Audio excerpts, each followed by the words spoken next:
Hello and welcome. In this video, we are going to learn about the significant milestones that you need to achieve in order to work as a doctor or dentist in Germany. As you can see on your screen, the first step that you have already done is you have enrolled in the roadmap course. That is a first very intelligent decision that you have made. Second point is to start German language. If you have reached so far, you have enrolled in this course, you have definitely watched my YouTube videos, you know about a company, that means you already know that German language is of paramount importance towards your career as a doctor or dentist in Germany. That means I believe, I hope you have already started learning the German language. If you have not started yet, you can visit our website, you can talk to our team in Mumbai, and you can start learning the language with us. All right. Moving to the next point, step number 3 or the milestone number 3 is that start application for hospitation. Now, when do you do that? Do it at the end of A2. Okay. Because you have to understand the time required for application for hospitation. You will be sending several applications to several hospitals, to head of the departments, and hoping that someone responds positively to you. You require only one hospitation, or if possible 2 hospitations, 3 months each. But to get that one hospitation is not easy. You have to send many emails, and you get responses from different people with different requirements, different communications happen, and that time you have to, like, they ask you for which dates you would like to come. So you have to consider that, okay, you have to keep in mind that B2 has to be done in India, completed in India. That is one way, which I prefer. There are several ways in which one can do B2 in Germany also, which is, in my view, not a very wise decision.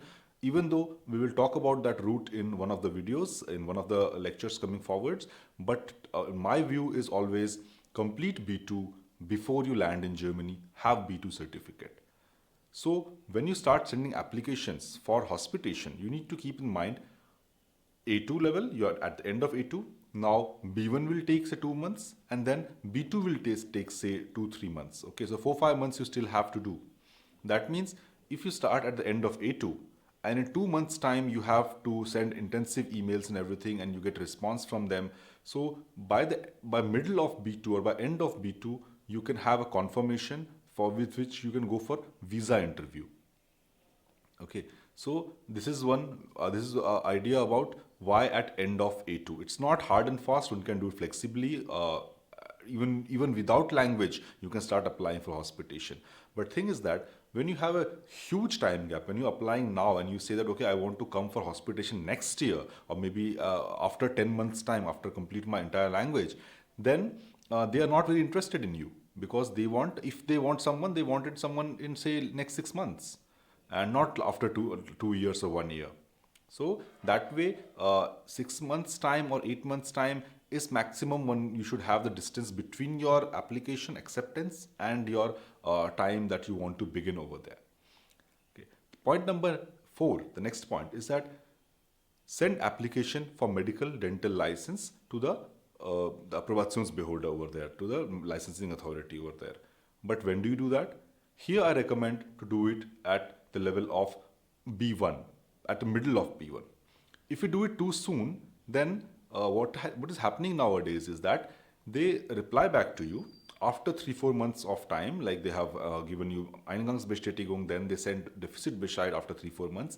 And when they say Defizitbescheid, they also give you a deadline.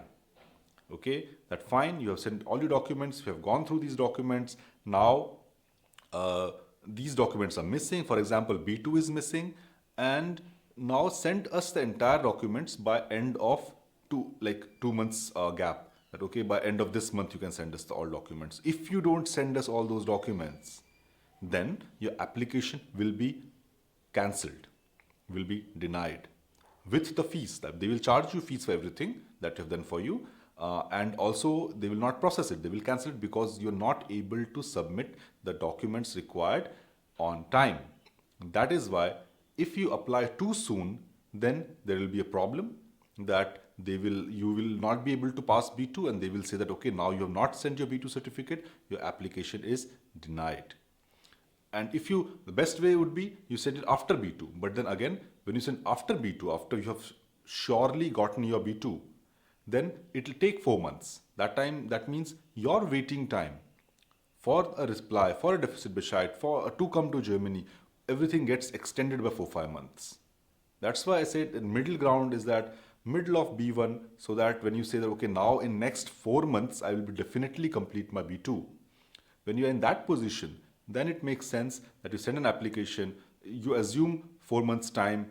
Sometimes it is also early. That time, if you have like 1-2 months gap, you can request them that okay, please extend this deadline a couple of months. I have some issues. You can tell them, and many times they are very understandable if you communicate with them properly. Okay, so, but if you say that okay, just doing A2 right now, or I have I don't know when I will finish the B2, then they will definitely cancel your application. So that's why we process documents at the level of B1. Sometimes couple of weeks here and there, but middle of B1 would be an ideal situation which you should keep in your own mind. Moving ahead, point number 5 is that passing the B1 level exams. Now, do you require B1 certificate? No, you don't require. What you require is B2 certificate. Then why have I written passing B2 B1 modules? Because many times when I say that okay, you don't require B1 level, people keep waiting till they reach B2. They give the B2 exam and they fail miserably, very badly.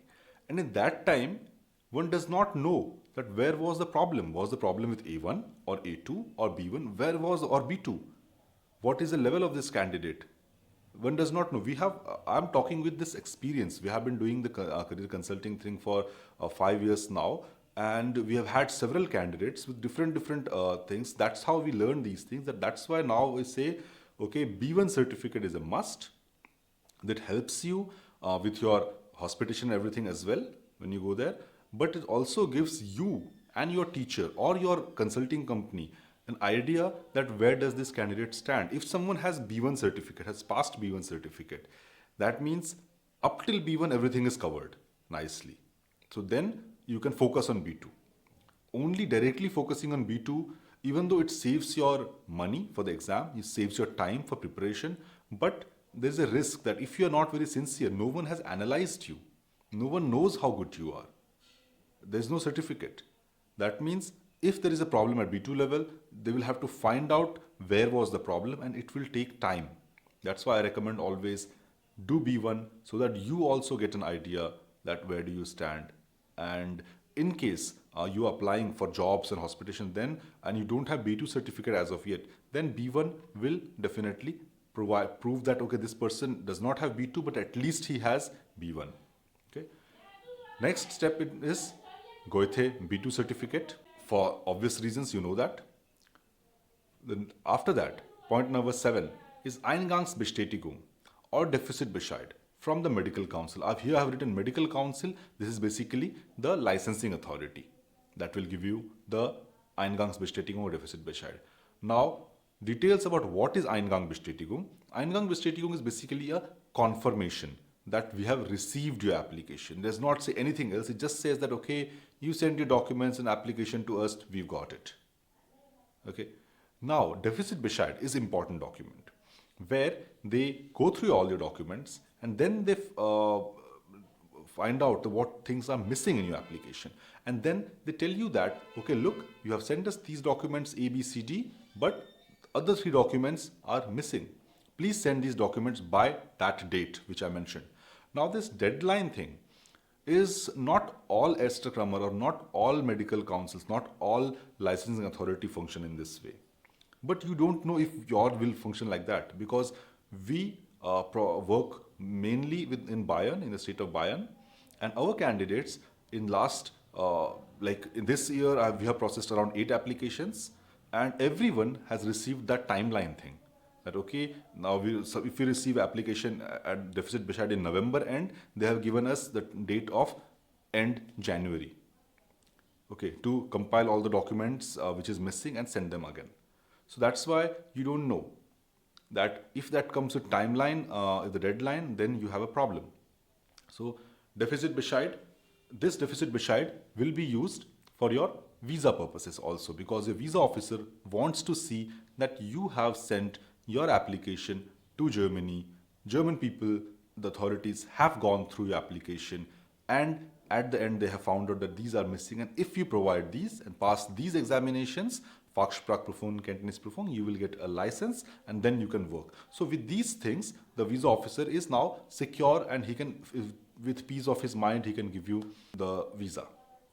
Next is, after you have deficit Bescheid and before you go to visa application and interview, you must enroll for an offline FSP course.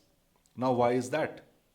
Because it is one FSP exam, as I said, FSP exam, Kenntnisprüfung exam. If you are going to take the exam in Germany, that is the reason that you are going to say to the visa officer, he will say, how are you going to prepare for it? If you say that, okay, I'll prepare by myself, it's not good enough. Then you can prepare by yourself in your home in India. Why do you want to go to Germany now? If you say, I have taken Deminet's online video course, I will prepare with that. He said, very well, the course is very good. But why do you need to go to Germany for that? You can do that from your home in India itself. That means you need to have a reason why I'm going there. That means you need to have an offline course, a classroom course in Germany, which will train you for the Fachsprachprüfung. And this reason, the Fachsprachprüfung course, and the second reason which I have mentioned about the hospitation, if you have these two reasons with deficit Bescheid, then your visa is almost certain. Obviously, you need to have other documents like your birth certificate, passport, financial backing, all those documents have to be there. And when other documents, other requirements are fulfilled, there is nothing much that stays in the way for you. All right. So that's why you need to enroll for the offline FSP course in Germany. Then, as I mentioned, visa application for professional recognition, category 16D, basically paragraph 16D is a paragraph. In Germany, everything is by law, and every activity has a paragraph in the constitution or in the law. So they just mention paragraph this and this. Now it is your job to go and search in the internet, what does this paragraph mean? If you put in Google paragraph 16D Germany visa, then it will come professional recognition and professional qualification. Then they will mention all the details that is required for that. Also, we are going to make a video about that, so you don't need to go on the Google and in search, you will find it in this course itself. So, as I said, documents will be there, you will go for interview, you will answer all the questions about which also we are going to make a video, then you will receive visa approval. Obviously, after that, you will book your tickets, insurance already be there, blocked account you will already have before application for visa, then you will travel to Germany. After traveling there, you will start with either your hospitation, which you have booked, like which you have been accepted for, or you will start with the course, the Fachsprachprüfung course. With this, as soon as you reach Germany, you have to start sending applications for job. You will not get the job with this application, but you have to start sending application at least, because that is also a continuous process. You have to send many applications till you start getting positive responses. Now, application for job as a doctor or dentist, reminding you that you were sending the similar application from your home country for hospitation. Now only you have to update that application a little bit. You have to tell your actual status, what you are doing, where you are doing, what is your motivation, what is your ambition, and till when do you expect to have a license, till when do you expect to have a Fachsprachprüfung exam. So these information, these are additional information that you have by now. When you start using these information, then might be you receive more responses.